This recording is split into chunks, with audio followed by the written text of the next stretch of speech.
رحم الله من قرأ الفاتحة.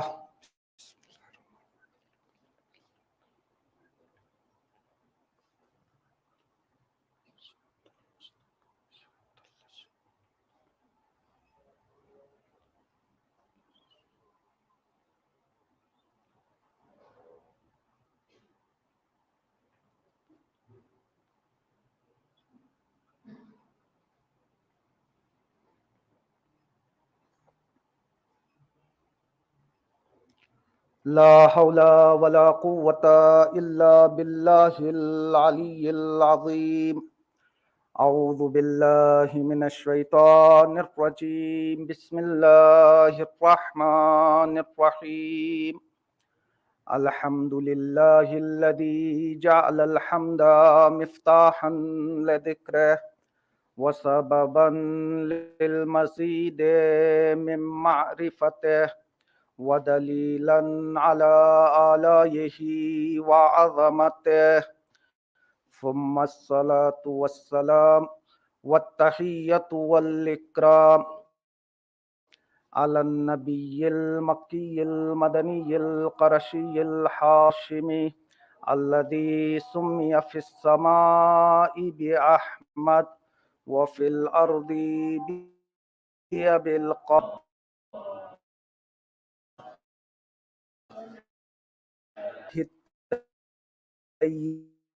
الطيبين الطاهرين المعصومين، سيما على بقية الله في الأرضين. روحي وأرواح العالمين لتراب مقدمه الفداء، ولعنة الدائمة على أعدائهم أجمعين من لحظتنا هذا إلى قيام يوم الدين. أما بعد، فقد قال الله تبارك وتعالى في كتابه المبين وقوله الحق وهو أصدق الصادقين. بسم الله الرحمن الرحيم. ومن عمل صالحا من ذكر أو أنثى وهو مؤمن فلنحيينه حياة طيبة ولنجزينهم أجرهم بأحسن ما كانوا يعملون. صلوات.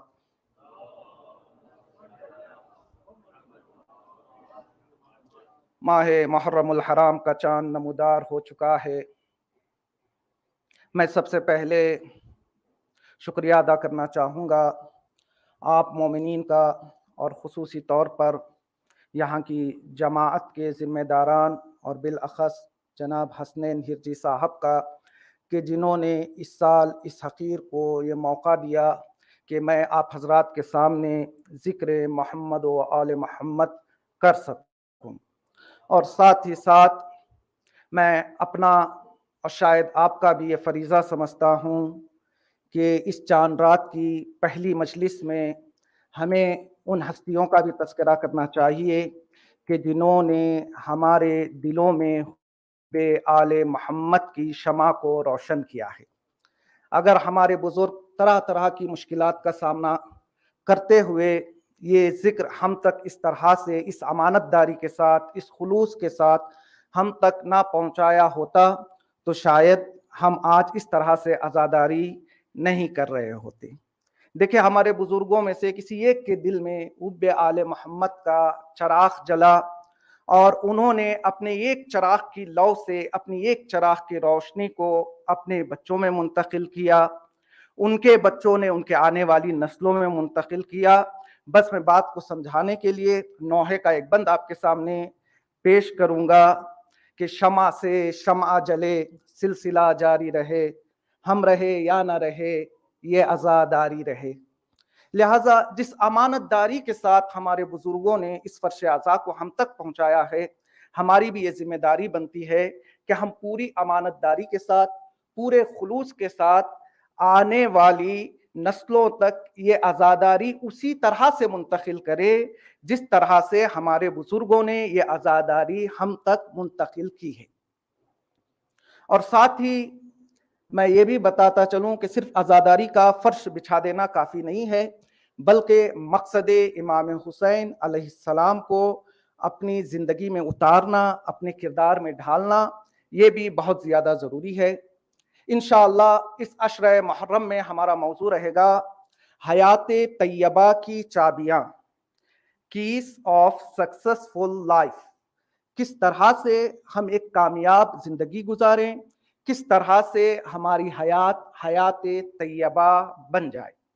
चूँकि आज पहली मजलिस है, मुकद्दमे के तौर पर कुछ बिखरी बिखरी बातें आपकी खिदमत में पेश करना है। इंशाअल्लाह कल से बाकायदा तौर पे मौजू का आगाज़ करेंगे।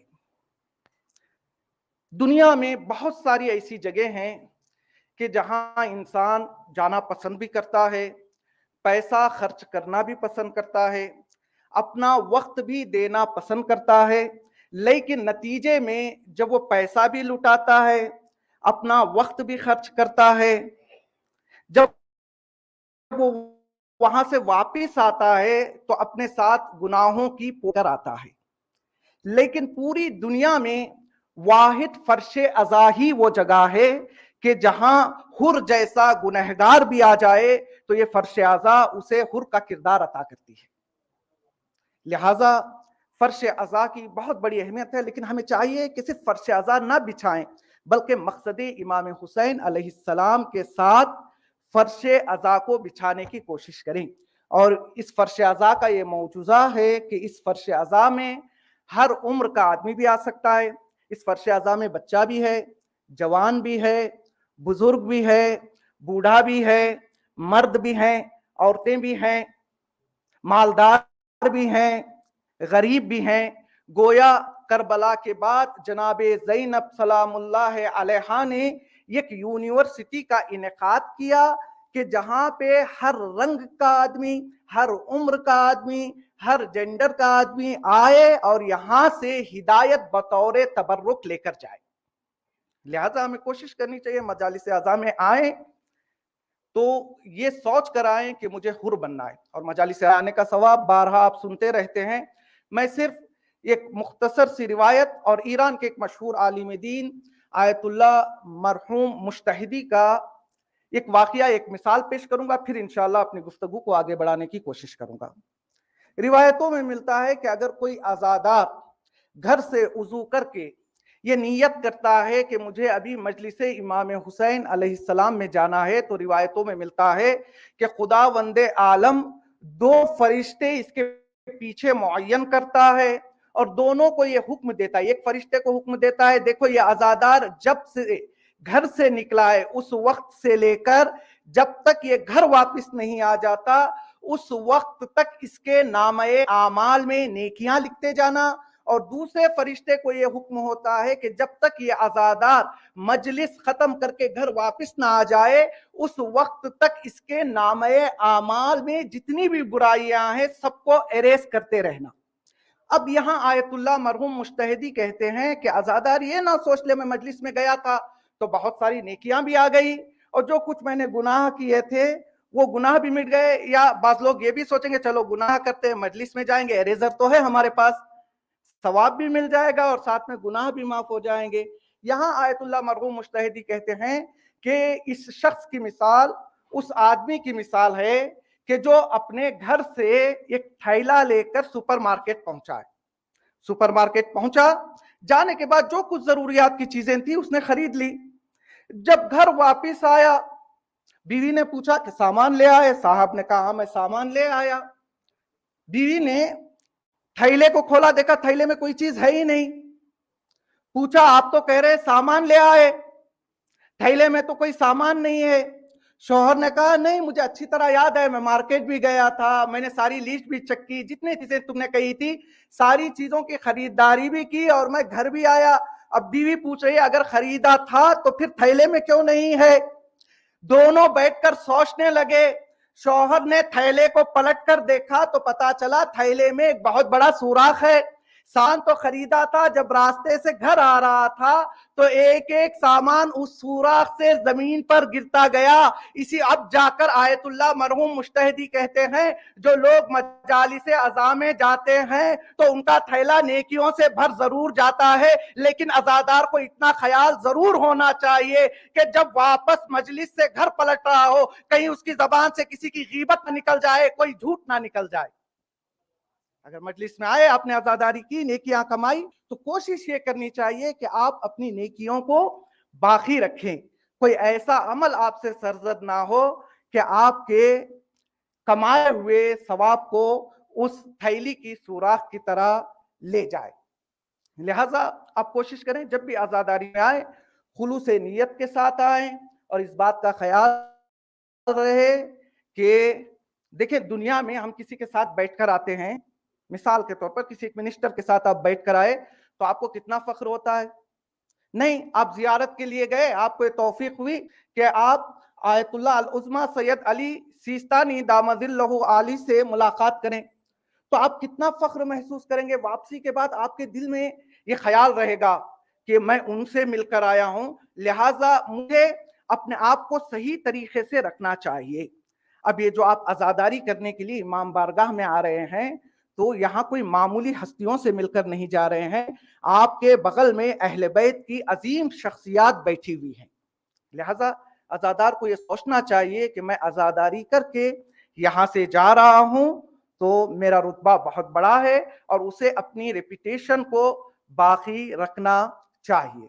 जैसा कि मैंने कहा, इंशाअल्लाह गुफ्तगू होगी हयाते तैयबा की चाबियां, और पूरे अशरे में हम सूरह नहल की वर्स नंबर 97 को समझने की कोशिश करेंगे। इस आय करीमा में खुदावंद आलम ने इरशाद फरमाया, वमन आमिल सालिहन मिन दकरिन औ उन्सा।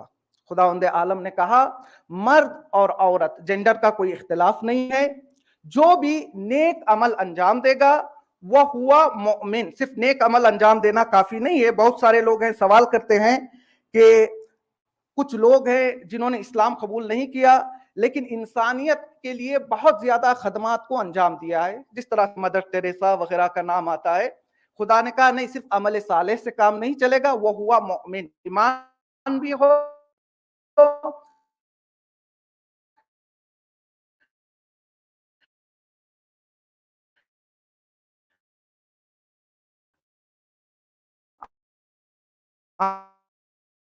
अमल साले भी हो, तभी नजात नहीं है, और ईमान भी हो। अगर ये दो चीजें हो गए तो हयातन तैयबा। अगर ये भी होगा, ईमान भी होगा, तो हम उन्हें हयाते तैयबा अता करेंगे। हयाते तैयबा नहीं देंगे, सिर्फ पाकीज़ा और प्यूरिफाइड लाइफ नहीं देंगे। वलनजज़ियन्नहुम अजरहुम बिअहसनि मा कानू यअमलून। जो कुछ उन्होंने अमल किया है उससे बेहतर जज़ा भी आखिरत में उन्हें हम अता करेंगे। देखिए, दुनिया में अगर हम कल का न्यूज़पेपर आज पढ़ें तो क्या होगा? बोरियत होगी। वही बात जो कल पढ़ी आज पढ़ें, 3 दिन बाद पढ़ें। कल का अखबार कोई आज पढ़ना पसंद नहीं करता है। नहीं, कुछ मैगजीन्स होती हैं जो मन होती हैं, 6 महीने पहले का मैगजीन दोबारा मैं आज पढ़ूं, बोरियत होगी। 1 साल पहले आज पढ़ूं, बोरियत होगी। ये दुनिया की किताबों की खसियत है कि एक मर्तबा उसको पढ़ेंगे तो दूसरी मर्तबा पढ़ने का दिल नहीं करता। लेकिन कुरान का ये एजाजी बयान ही है कि हर दफा कुरान पढ़ने से एक नया माना हमारे सामने आता है। लिहाजा आज तक कुरान की मुख्तलिफ तफासिर लिखी जा रही है, लेकिन अभी भी कुरान तशनए तफसीर है, या कुरान सामित तशनए तफसीर है। बिल्कुल इसी तरह से 1400 साल से दुनिया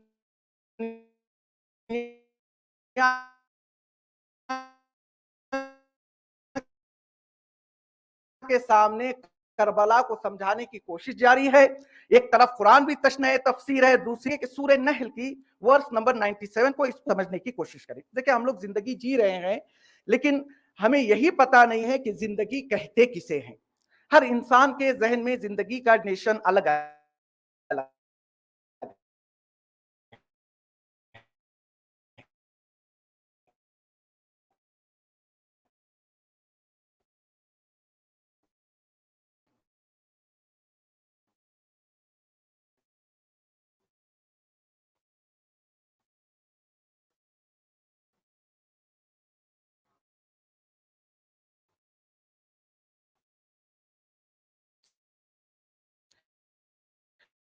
میں اپنی بات کو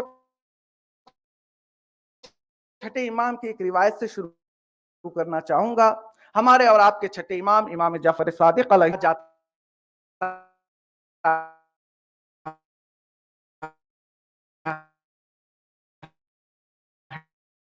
ہے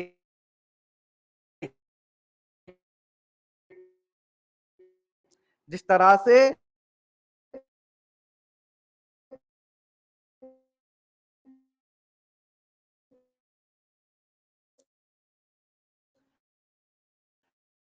ہم زیارت میں پڑھتے ہیں اشہد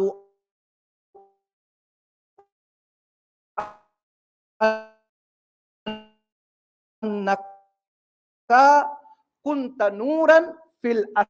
باپ کے صلب کو چھوڑ کر اپنے ماں کے رحم میں آنا پڑتا ہے. جب انسان کو اپنے اجداد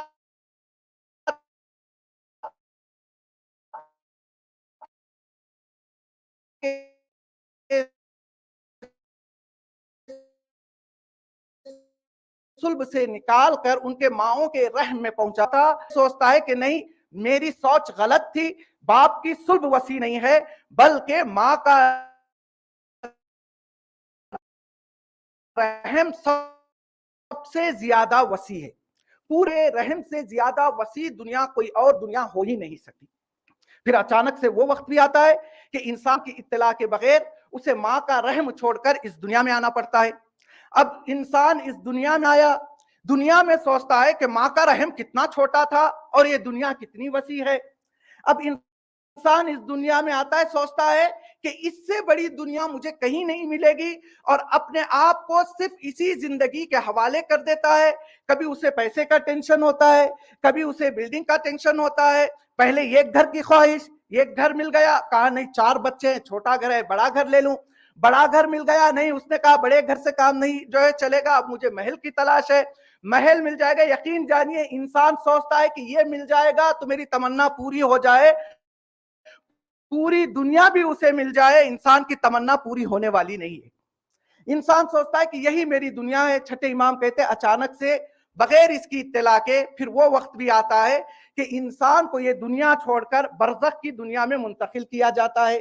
جب انسان برزخ کی دنیا میں پہنچ جاتا ہے تو تب اسے جا کر ریئلائز ہوتا ہے کہ جس دنیا کو میں بڑی دنیا سمجھ رہا تھا، جتنا فرق ماں کے رحم میں اور یہ پوری دنیا میں ہے، بالکل اتنا ہی فرق اس دنیا میں اور برزخ کی دنیا میں ہے. جب انسان برزخ کی دنیا میں جائے گا تو اسے پتا چلے گا جسے میں دنیا سمجھ رہا تھا وہ تو بالکل چھوٹی دنیا تھی، برزخ کی دنیا بہت بڑی دنیا ہے. پھر انسان اچانک سے برزخ سے بھی اٹھایا جائے گا اور محشر کے میدان میں پہنچا دیا جائے گا. پھر انسان کا نظریہ بدلے گا. انسان سوچے گا کہ نہیں، نہ باپ کا صلب بڑا تھا، نہ ماں کا رحم بڑا تھا، نہ یہ دنیا بڑی تھی، نہ برزخ بڑا تھا، بلکہ سب سے بڑی دنیا اگر کوئی ہے تو وہ محشر کے میدان کی دنیا ہے. پھر اچانک سے انسان کو حساب و کتاب کے بعد اس کے فائنل ڈیسٹینیشن کی طرف بھیج دیا جائے گا. اگر ایمان اور عمل صالح ہے تو جنت میں جائے گا، اگر ایمان اور عمل صالح نہیں ہے تو پھر اس کا ٹھکانہ جہنم ہوگا. اور فائنل ڈیسٹینیشن سب سے بڑی دنیا ہوگی. وہاں جانے کے بعد انسان کو پتا چلے گا کہ سب سے بڑی دنیا یہی دنیا ہے. روایتوں میں ملتا ہے حضرت دانیال سے کسی نے کہا، حضرت دانیال کی ایج 600 ایئرس تھی، 600 سال وہ زندہ رہے. ان سے کسی نے جا کے کہا کہ اے اللہ کے نبی کے مکان بنا ہوا جناب دانشاہ، اچھا مجھے یہ بتاؤ کیا اس زمانے میں لوگوں کی عمر ہم سے بہت زیادہ ہوگی؟ بتانے والے نے بتایا نہیں، اس زمانے میں لوگوں کی عمر 60 70 80 سال ہوگی. جناب جو ہے دانیال مسکرانے لگے اور کہنے لگے اگر اتنی عمر مجھے مل جائے تو میں 70 80 سال کی ایج کو خدا کے ایک سجدے میں گزار دوں گا.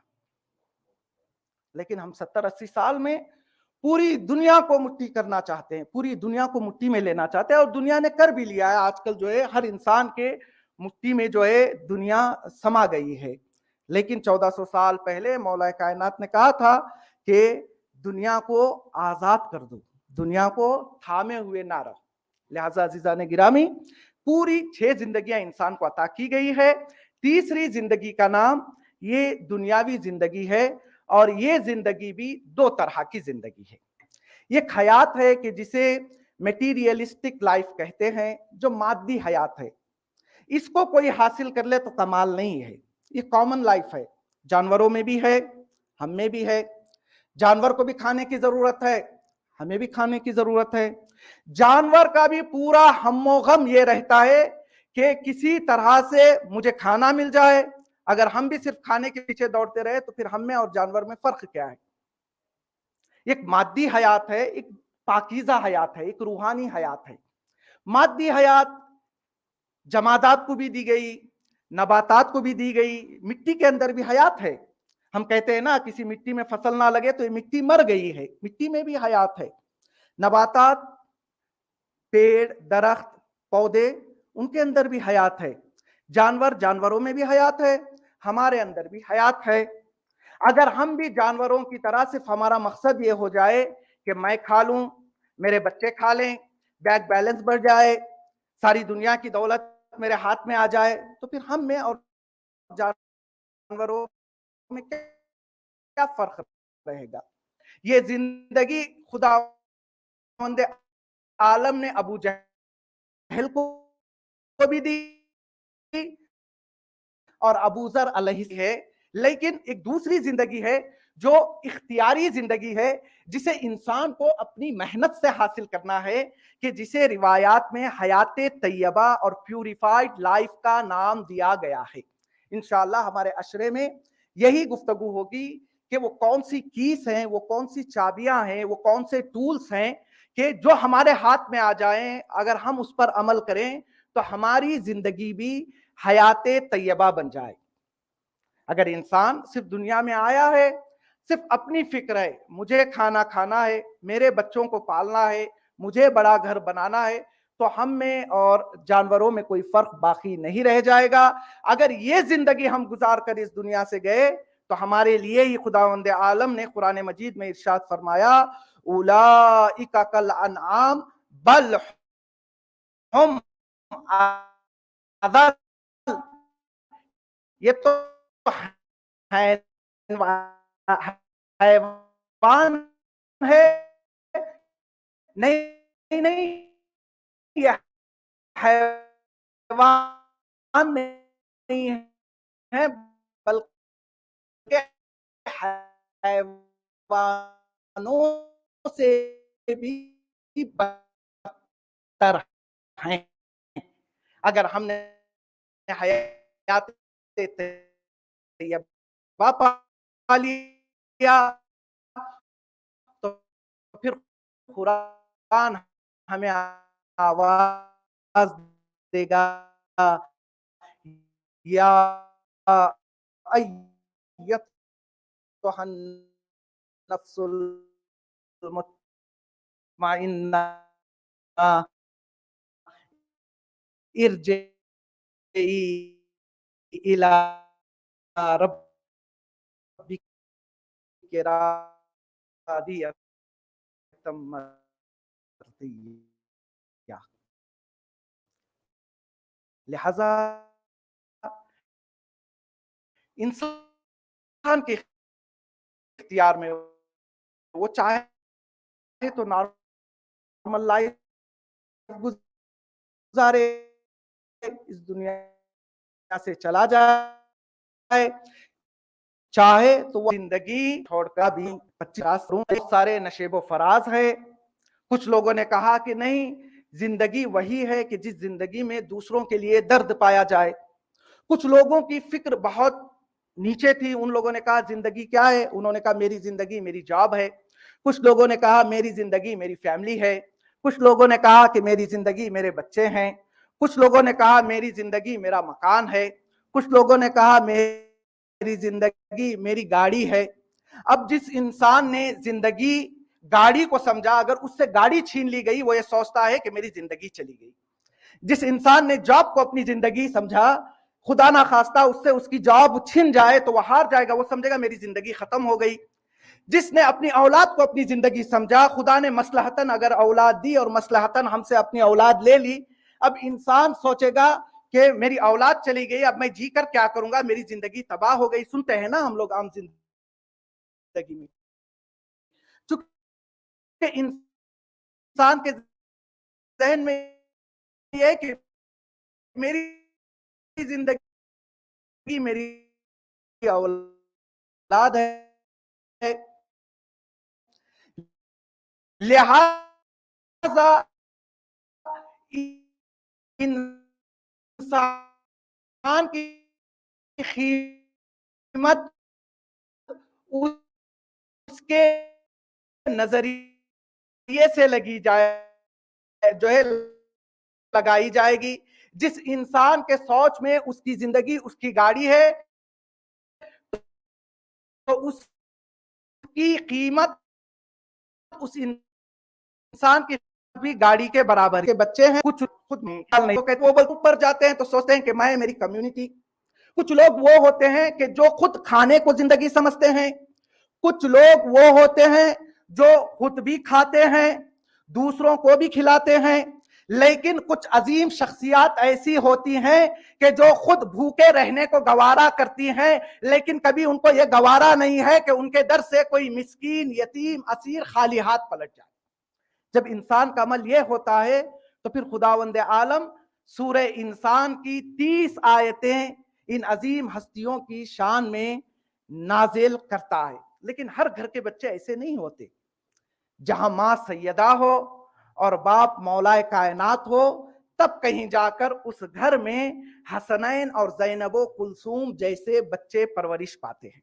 मशहूर वाकया आपने सुना, मेहमान मौला के साथ, मौला घर में दाखिल, आवाज दी शहजादी मेहमान आया है, खाने के लिए कुछ है? शहजादी ने क्या जवाब दिया है? अबुल हसन, बच्चे खाना खा के सो गए हैं, हाँ एक रोटी है जो जैनब के नाम की है। अभी ये गुफ्तगू माँ बाप में चल रही थी, एक छोटी सी बच्ची ने कमरे से आवाज दी, अम्मा आज जैनब को भूख नहीं है, जैनब आज भूखी पेट सो जाएगी, आप मेरी रोटी उस फकीर को दे दीजिए। ये तरबियत का असर है, ये हयात तैयबा के नमूने हैं। अगर हम चाहते हैं कि हमारे बच्चे भी इस तरह से तरबियत पाए, तो इंशाअल्लाह हम हयात तैयबा की चाबियों को हासिल करें और उसे नमूना बनाकर हम भी अमल करें और बच्चों को भी प्रैक्टिस दें। तब कहीं जाकर हमारी जिंदगी भी कामयाब होगी और आने वाली जिंदगी भी कामयाब और कामरान होगी। दामन वक्त में गुंजाइश नहीं, इंशाअल्लाह कल से हम बाकायदा तौर पर मौजू का आगाज करेंगे। वो कौन सी कीस हैं, वो कौन सी चाबियां हैं, अगर हमारे पास आ जाएं तो हमारी जिंदगी भी हयात तैयबा बन जाए। देखिए, पैगंबर इस्लाम हैं, मदीने की गलियों में अपने अबा के दामन में कुछ छुपाए हुए जा रहे हैं। रसूल इस्लाम ने अबा के दामन को हिटाया और कहा कि ये मेरी बेटी का छोटा बेटा हुसैन है, गर्मी ज्यादा है, लिहाजा मैं अपने नवासे की हिफाजत कर रहा हूं। शायद रसूल जानते थे कि अगर मेरा ये दीन बचेगा तो मेरे इसी नवासे की वजह से बचेगा। माह मुहर्रम हराम की चांद रात है। मुहर्रम के हवाले से एक नुक्ता, फिर इंशाअल्लाह मुख्तसर सा मसाइल। माह मुहर्रम हराम को माह मुहर्रम हराम क्यों कहा जाता है? आप लोग जानते हैं कि इस्लामी तारीख में 4 महीने ऐसे कि जिसमें जंग करना हराम होता है। जाहिलियत के ज़माने में लोगों के पास काम ज़्यादा नहीं था, ये काफ़िला घर से निकलता, जो भी रास्ते में काफ़िला देखता उसे लूट लेता। अब लुटा हुआ काफ़िला वो कैसे खाली हाथ अपने घर जाए, वो किसी तीसरे काफ़िले की तलाश में होता, वो लूट लेता। इसी तरह से सिलसिला चला हुआ था। लिहाजा जाहिलियत के ज़माने में इस्लाम से पहले ये तय किया गया कि कम से कम 4 महीने, जिन महीनों में लोग उम्रा के लिए मक्का जाते हैं, उन महीनों में ये लूट मार और जंग को हराम कर दिया जाए। लेकिन सवाल फिर भी बाकी है, मुहर्रमुल हराम, मुहर्रम का माना भी हराम, फिर एक हराम को ऐड किया गया, 2 मर्तबा हराम क्यों? अगर जंग हराम है तो 1 मर्तबा काफ़ी था। मुहर्रमुल हराम, देखिए हराम 2 तरीके का होता है, हराम की 2 मीनिंग्स है। एक हराम वाजिब के मुकाबले में है। मिसाल के तौर पर हम लोग हज करने के लिए गए तो लिबास एहराम पहना। क्यों एहराम कहते हैं इस लिबास को? क्योंकि इस लिबास को पहनने से पहले जितनी चीजें जायज थी वो लिबास के पहनते ही वो चीजें क्या हो गई? हराम हो गई।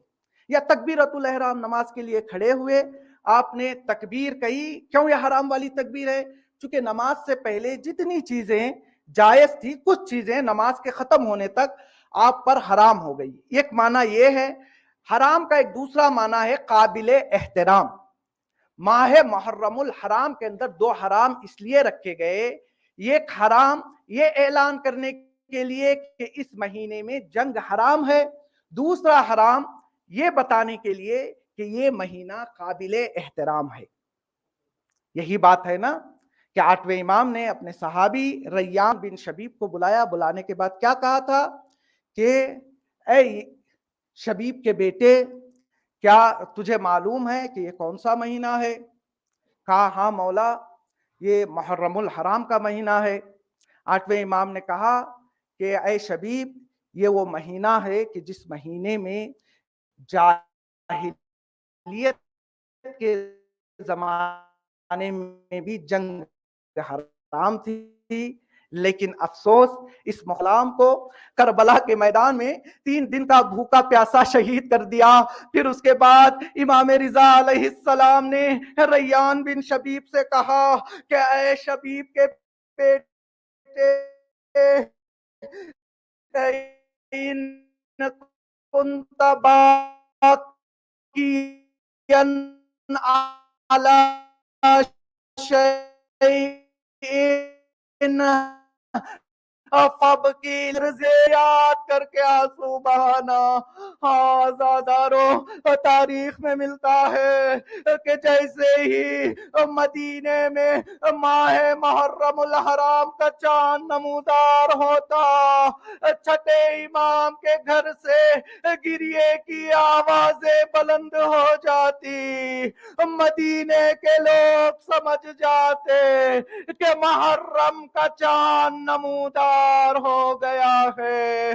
हाँ ज़ादारो, 28 रजब की वो रात है कि जब जहरा का लाल मदीना छोड़कर मक्के की तरफ सफर कर रहा है।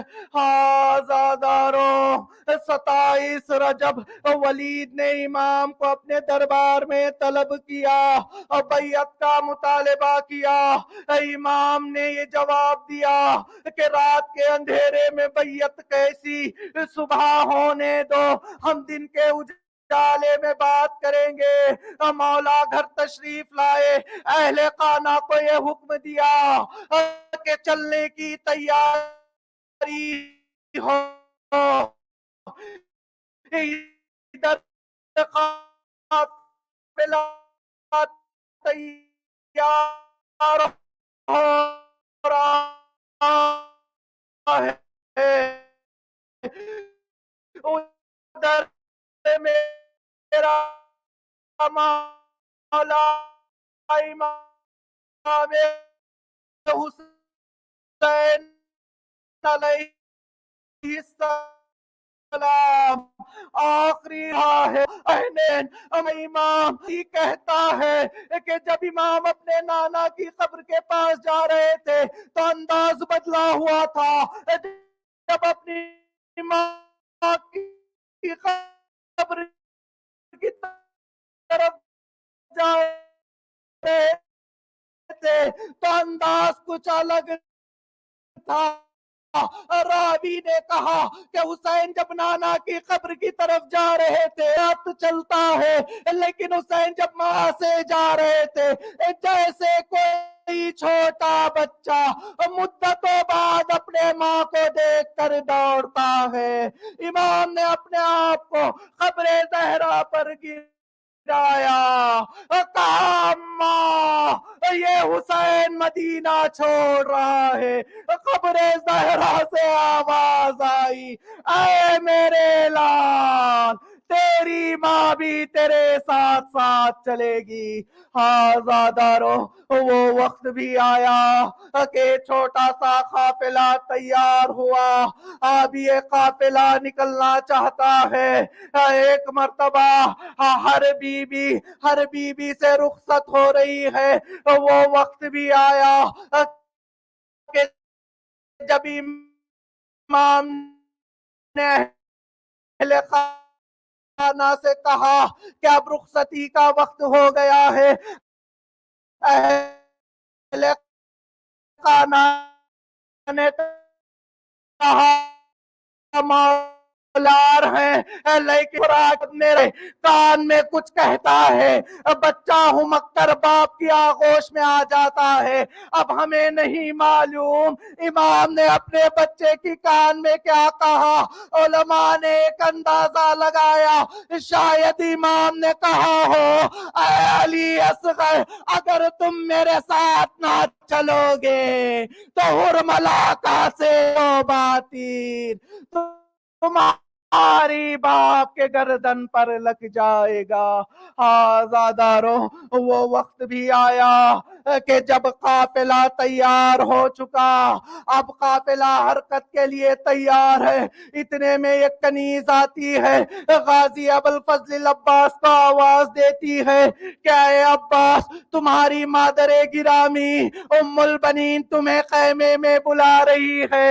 ایک مرتبہ غازی عباس خیمے کے اندر تشریف لے گئے، کہا مادر گرامی کیا آپ کا کوئی حکم ہے؟ جناب ام البنین نے کہا ہاں عباس تم تنہا نہیں جا رہے ہو بلکہ میں اپنے 3 اور بیٹے تمہارے حوالے کر رہی ہوں۔ اے عباس اتنا خیال رہے کہ جب تک تم زندہ ہو اس وقت تک میرے حسین پر کوئی آنچ نہ آنے پائے۔ میں کہوں گا اے بی بی ام البنین آپ سے کیا ہوا وعدہ غازی نے کیا خوب نبھایا۔ ارے جب تک عباس زندہ رہے کسی کی یہ مجال نہ تھی کہ وہ خیام حسینی کی طرف اپنی آنکھ بھی اٹھا۔ الا لعنت اللہ علی القوم الظالمین سیعلم الذین ظلموا ای منقلب ینقلبون۔ بار الہ پروردگارہ تجھے واسطہ ہے محمد و آل محمد کا، ہمارے اس مختصر سے عمل کو قبول فرما۔ بار الہ پروردگارہ ہمارے تمام گناہ صغیرہ و کبیرہ کو معاف فرما۔ بار الہ پروردگارہ ہمیں آئندہ گناہ نہ کرنے کی توفیق عطا فرما۔ بار الہ پروردگارہ ہمارے مرحومین کی مغفرت فرما۔ بار الہ پروردگارہ ان کے درجات میں بلندی عنایت فرما۔ بار الہ پروردگارہ جو مومنین پریشان حال ہیں سب کی پریشانیوں کو دور فرما۔ بار الہ پروردگارہ جو مومنین بے اولاد ہے انہیں اولاد صالح عطا فرما۔ بار الہ پروردگارہ تجھے واسطہ ہے محمد و آل محمد کا، بار الہ پروردگارہ تجھے واسطہ ہے امام سجاد علیہ السلام کا، بار الہ پروردگارہ جہاں جہاں بھی مومنین و مومنات بیمار ہیں، بار الہ پروردگارہ سب کو جلد از جلد شفا کاملہ پرچم امام زمانہ کے ظہور میں تعجیل فرما، اور عند الظہور ہم سب کو اس لائق بنا کہ ہم آقا کے اعوان و انصار میں شمار ہو سکے۔ ربنا تقبل منا انک انت السمیع العلیم۔ ماتم حسین۔